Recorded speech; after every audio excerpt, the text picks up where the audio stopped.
All right, AP, so this is the second video to try to help you with Friday's assignment, that bottom section where you actually have a formula and it has potassium and it has chlorine in it. And so I'm not going to solve that one again. I want to solve a different one to try to help you.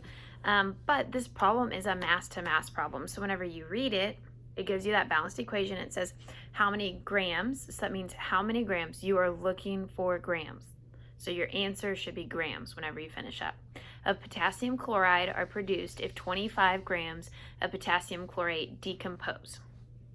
25 grams of potassium chlorate, that is our given. That is the amount that we know. And in that problem, that is the only amount that we know. It doesn't tell us any other amounts. So that's our given. And we always start all problems with our given. And sometimes a problem will give us a lot of givens and you have to pick which one to start with. But in this case, they only give us one. So it's really easy. It's really straightforward. We start with that one. And so I'm going to start with that 25 grams of my given, and then I need to convert to grams. Now then, you can't just jump straight to grams. So remember, I said what connects us is moles. So how you're going to set up this problem and plug in, and how you're going to set up any problem, that's a mass to mass problem. You're given grams and you're asked for grams. That is a mass to mass problem, grams to grams. You're going to start with your given. So I've labeled all this ahead of time for you. You're going to start with your given up here. And so I have G for grams and then given. And then you are going to use the molar mass to convert. So that means you're going to put your grams on bottom, moles on top. So in this case, that would be your molar mass. Technically, you're dividing by your molar mass. And then you're going to move over, and then you're going to use that mole to mole ratio found in the balanced equation, which in this case, it's asking us for potassium chloride, which there's a 2 in front of potassium chloride, and then it's giving us potassium chlorate, and there's a 2 in front of that one too. So in this case, it's a 2-to-2 ratio or a 1-to-1 for your problem. But still, that's what goes here to convert successfully from one thing to another. Last but not least, use your molar mass. So this is how the units cancel. So hopefully this helps you out a little bit on what to do. So I'm going to hold that up there for a little bit longer. And now I'm going to plug it in with a different problem. And I'm going to read a different problem to you. So it says, how many grams of silver chloride are produced from 5 grams of silver nitrate reacting with an excess of barium chloride? In this case, it gives us extra information. Excess of barium chloride, we don't need that. That doesn't matter. And so that means that we have tons of that we're not going to run out of it. It's an excess, so we don't care about that. What we care about is our given and what we're looking for. So I'll reread that problem one more time. How many grams of silver chloride, so I'm looking for silver chloride, are produced from 5 grams of silver nitrate? So 5 grams is my given. So I'm going to plug in 5 grams right here, and it's of silver nitrate. So I plugged in my given. Now I need to take the molar mass of silver nitrate, which I actually did not look up before this, so I'm going to Google it because I'm using my phone to record, and so that means I don't have a calculator. Oh my gosh, molar mass of silver nitrate is going to be approximately 169.87. So thank you, Google. 169, I'm going to do 169.9.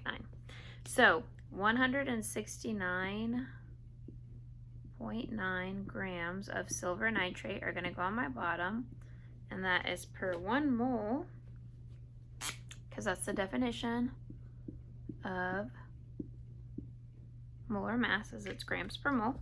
So go ahead and take a look. So I used that molar mass to convert. Okay, so this is my molar mass, and I put it on bottom because grams cancels grams, and that successfully converts me to 1 mole. I'm changing colors to try to help y'all see how they cancel out. The numbers should technically all be in the same color, but I don't have quite enough. So then my grams cancel grams, and I've successfully converted 2 moles at this point. Next thing I'm going to do is look at my balanced equation and look at the coefficients in front. So the ones that I care about is silver nitrate, because that's what it gives me, and then silver chloride, because that's what it asks for. And actually, I'll go ahead and flip my camera for a second so you can see the problem yourself. Oh no, you can't flip. Oh wait, maybe. Y'all, I'm not that tech savvy. I'll go ahead and do it this way. Okay, so hopefully you can see that a little bit. So, it's a 2-to-2, and I'm gonna probably laugh whenever I watch this back. But regardless, it's gonna help y'all. So, Okay, so it's a 2-to-2 ratio. So then I'm gonna put my 2 moles of silver nitrate go on bottom, and then the 2 of silver chloride will go on top. I'm using red and orange. They're very close in color, but they are technically different to try to help y'all see that difference. So then I go here and I look, and now this is my mole to mole ratio. This 2 was in front for the stoichiometry coefficient, and this 2 was in front. That should be silver chloride. That should be AgCl. And so then you can see how they're canceling out, and you can see that I'm using that to successfully convert. So first I converted to moles, and then I used my mole to mole ratio to switch. Now I'm in moles of silver chloride. I don't want moles of silver chloride, I want grams. So my last thing I'm going to do is use the molar mass to convert successfully to grams, and then I would just have to do the math that goes along with it.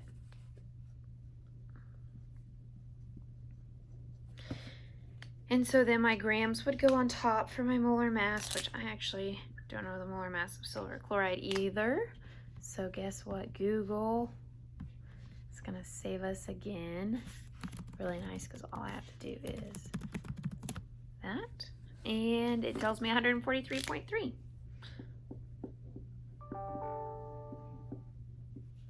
Okay, so I'm gonna show you my work, and then we're gonna talk about how you'd solve mathematically. So hopefully you can see how everything's canceling. So I'm going to take 5 times 1 times 2 times 143.3. Whatever that answer is, I'm going to divide it by 169.9. Then I'm going to divide it by 2, and then I'm going to divide it by 1. And so hopefully we understand how to plug those things into calculators. If you want to do it all at once, you can put all of the top in parentheses, do a divide sign, and then put all of the bottom multiplying each other in parentheses. If you're confused about how to solve in the math and your work looks great and you're not getting right answers, then just reach out to me. Hopefully this clears up some confusion and it helps y'all solve those problems.